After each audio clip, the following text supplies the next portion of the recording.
कर्मचारी एकता यूनियन से अध्यक्ष हूँ। तो सर क्या बात है, इस प्रोटेस्ट की वजह क्या है? ये प्रोटेस्ट की वजह लगातार हमारी मांगों को हम रख रहे हैं, ज्ञापन के माध्यम से, धरने के माध्यम से, न्यूज़पेपर के माध्यम से, हर तरीके से अपनी मांगे पब्लिक तक, हमारे अधिकारियों तक पहुंचा रहे हैं, लेकिन हमारी मांगों पर कोई समाधान नहीं हो रहा है और हमारी मांगे लंबे समय से लंबित है, न इन्हें कोई गंभीरता से ले रहा है। लेकिन अब कर्मचारी उग्र हो रहा है, अब भी अगर नहीं मानी गई तो आगे भविष्य में देखते हैं। आपकी क्या कुछ मांगे हैं? हमारी मांगे हैं जी, सबसे पहली मांग है हमें पक्का किया जाए।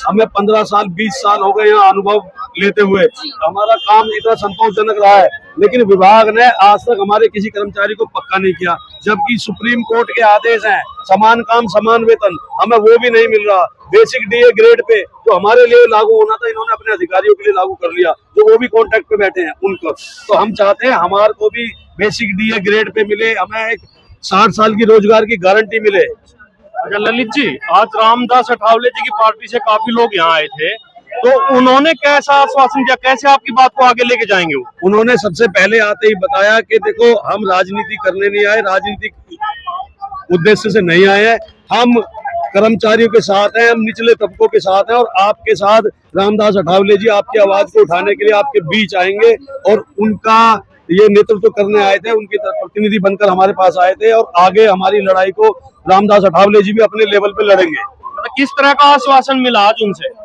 उनसे आश्वासन मिला कि जो भी केंद्रीय जो हमारी मिनिस्ट्री है वहां से जो भी हमारे लिए जो भी हर संभव मदद हो सकेगी वो दी जाएगी और इस विभाग से बात करके जो आपके अधिकार है, जो कानूनी अधिकार है, वो दिलवाए जाएंगे। अच्छा ललित जी, जैसे 15-20 दिन 1-1.5 महीने पहले भी यही इसी स्थान पे धरना प्रदर्शन किया गया था और आज उससे काफी ज्यादा संख्या में लोग ये ड्राइवर कंडक्टर भाई आए हैं, तो क्या पिछली बार की आवाज कहीं विभाग में या किसी सरकार में कहीं तक भी नहीं गई क्या? आप पिछली बार 16 अक्टूबर को जो धरना हुआ था उसके एवज में हमारे एमडी साहब ने मुलाकात के लिए बुलाया था, लेकिन केवल मुलाकात, समस्याओं का समाधान नहीं, उन पर कोई बातचीत नहीं की गई।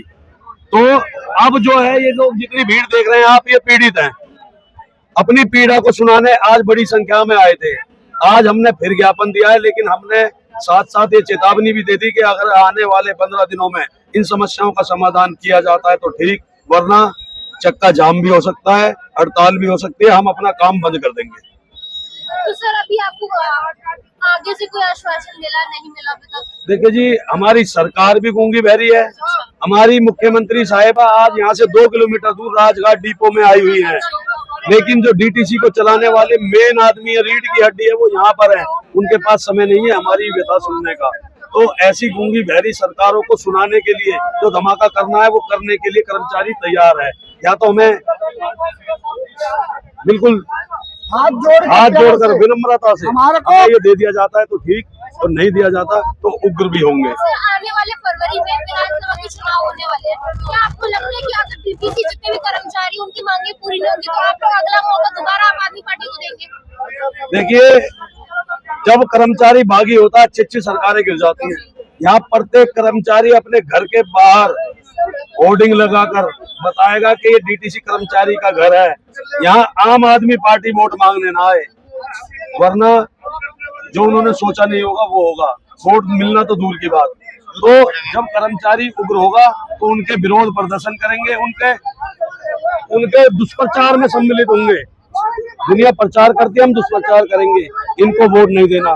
कर्मचारी भी वोटर है, कर्मचारी का भी परिवार है, उसका समाज, उसका खानदान है, तो ये बहुत बड़ी संख्या है वोटरों की।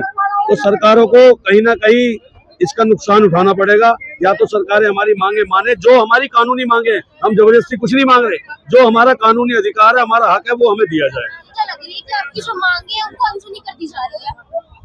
देखिए, ये लगातार सरकारें प्राइवेटीकरण की ओर बढ़ा रही है हमारी। वो बैनर दिखाई दे रहा है आपको, उसमें 3 तरह की जो बसें हैं, प्राइवेट नालाओं की बनियों की बस है, उनको फायदा पहुंचाने के लिए हमारा शोषण किया जा रहा है।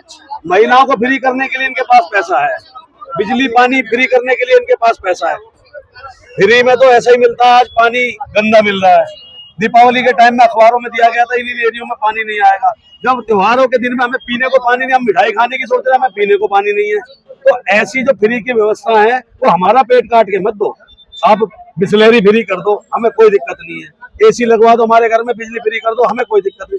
लेकिन जो हमारा सम्मानजनक वेतन है हमें वो दे दो, हमें 60 साल की रोजगार की गारंटी दे दो। हम इससे ज्यादा कुछ नहीं मांगते, क्योंकि हम अपने बच्चों को आपकी किसी फ्री सुविधा का लाभ नहीं लेंगे। हम लिख के दे देंगे, हमें फ्री पानी नहीं चाहिए, बिजली नहीं चाहिए, और हमारी महिलाएं फ्री नहीं चलेंगी। लेकिन हमें ऐसा एक सम्मानजनक वेतन दे दो जिससे हम अपने बच्चों को भी पढ़ा लेंगे और अपनी दवाई गोली का खर्चा अपने आप उठा लेंगे, आपके मोहल्ला क्लिनिक में नहीं जाएंगे। लेकिन हमें चाहिए एक रोजगार की गारंटी और एक सम्मानजनक वेतन। अच्छा ललित जी, अभी जैसे एक महिला ड्राइवर ने भाषण भी दिया और उसके दौरान उन्होंने ये बताया कि भाई डिपो है 50-50 किलोमीटर दूर बदली कर दी। एक आदमी को तो फिर भी मैं ये समझता हूँ कि भाई किसी तरह से बाइक से दुखी सुखी होके घर तक पहुंच सकता है, लेकिन महिलाओं की भी इतनी दूर दूर बदली कर दी है, उनको जाके घर का काम भी करना पड़ता है, बच्चों को भी संभालना पड़ता है। तो ये तो चीजें आपके अधिकारियों के हाथ में बहुत छोटी छोटी चीजें, इन बेसिक नीड्स को भी मतलब पूरा नहीं कर रहे। क्यों इतना महिलाओं का शोषण हो रहा है आपके विभाग में? देखो, आपने तो महिलाओं का कहा, मैं आपको एक और बात बताता हूँ, कितनी विडंबना का विषय है। इसमें विकलांग व्यक्ति भी नौकरी करते हैं, हैंडीकैप। एक साथी का भी फोन आया, वो नोएडा डिपो में गया है, उसकी टांगे नहीं है, वो बस में चढ़ने में असमर्थ है, लेकिन वो डिपो से चढ़ता है, डिपो में ही उतरता है। आके कहाँ से जाते हैं वो नोएडा? उनको नंद नगरी से नोएडा ट्रांसफर किया गया। तो लगभग कितना पड़ता है? लगभग होगा 25 से 30 किलोमीटर। आपको और बता दूं, नंद नगरी डिपो से स्टाफ को ट्रांसफर किया गया है, वो भी हैंडीकैप स्टाफ है, किसी की एक टांग नहीं, किसी के हाथ नहीं है। ऐसे लोगों को जब टीए नहीं था यहाँ पर डीटीसी में परमानेंट के लिए, तब भी टीए मिलता था, लेकिन यहाँ कॉन्ट्रैक्ट पर होने के बावजूद ऐसी जो संस्थाएं हैं, जो डिसेबिलिटी कमिश्नर है, उनको संज्ञान लेना चाहिए। नंद नगरी से ट्रांसफर किया दिचाऊ कला, जो 50 किलोमीटर दूर है। एक विकलांग व्यक्ति किस प्रकार वहां जाएगा? ये जानबूझकर शोषण करवाया जा रहा है ताकि ये नौकरी छोड़कर भागे और ये प्राइवेट कर दे। इसे हम होने नहीं देंगे। ये तुम कर लो, कितना सितम करोगे, लेकिन हम प्राइवेट नहीं होने। वैसे तो प्राइवेट होने में तो मेरे ख्याल से कोई कसर छोटी नहीं, क्योंकि बसें तो सारी प्राइवेट ही आ रही है।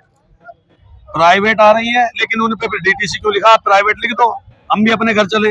लेकिन इसका जवाब इन्हें कोर्ट में देना होगा कि हमने अपने जीवन का जो बहुमूल्य समय 15 साल 20 साल इस विभाग को दिया। आज ये विभाग हमारे साथ इस तरह की दोहरी नीति अपना रहा है कि 50 किलोमीटर दूर ट्रांसफर कर दिया।